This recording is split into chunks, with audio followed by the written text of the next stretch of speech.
Here, it doesn't matter whether the answer's in the negative or the infirmary. Yarrabank, Melbourne, Australia, is the down-under half-brother of Hyde Park, the hub, or maybe the hubbub, of the universe. It's here that a man may get off his chest what's on his mind. I've catered for everybody. 1 month's holiday at Easter, and 1 month's holiday at Christmas and full pay. The retiring age to be 50, with an all-life pension of £10 per week. Naturally, the question arises, where is the money coming from? What we want to see is a peaceful social change, and we will fight to the last for peaceful social change.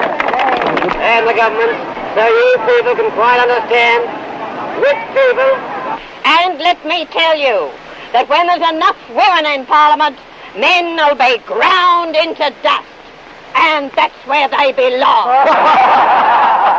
And he can do it without risk of being rounded up, knocked down, run in, or counted out. It's one of the Commonwealth's safety valves. Free speech. Free speech. The right to free speech. Without being rounded up, knocked down, or counted out, was one of the things that differentiated a free society from that of a Marxist or a fascist state.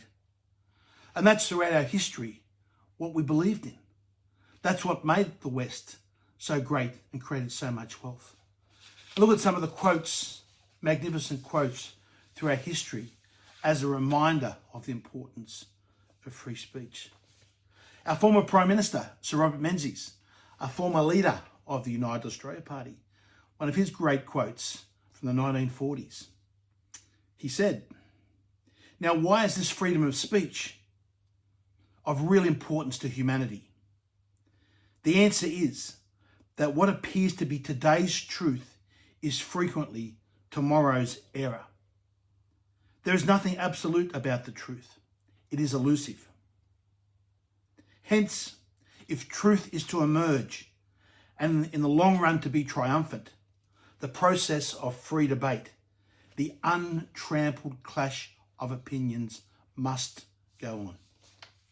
And then the great quote from John F. Kennedy, the assassinated US president.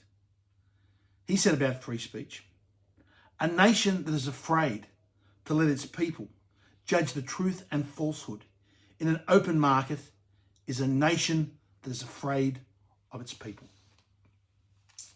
Well, sadly, during the COVID period, we went into a very dark age of free speech, where the contest of ideas was abandoned, when you were not able to challenge the government narrative. And as time has shown, the most of those government narratives have proved to be misinformation themselves. Remember, originally it was the virus came out of a wet market in Wuhan, not a lab leak. And anyone that suggested a lab leak was guilty of spreading misinformation. We now know that those trying to censor that opinion were the ones spreading misinformation. Of course, we had the truism that masks were highly effective. We now know that that was misinformation. And of course, we were told the greatest lie of all, safe and effective, of the experimental vaccines. And anyone that challenged that edict or that narrative was again labelled as spreading misinformation. And they were censored.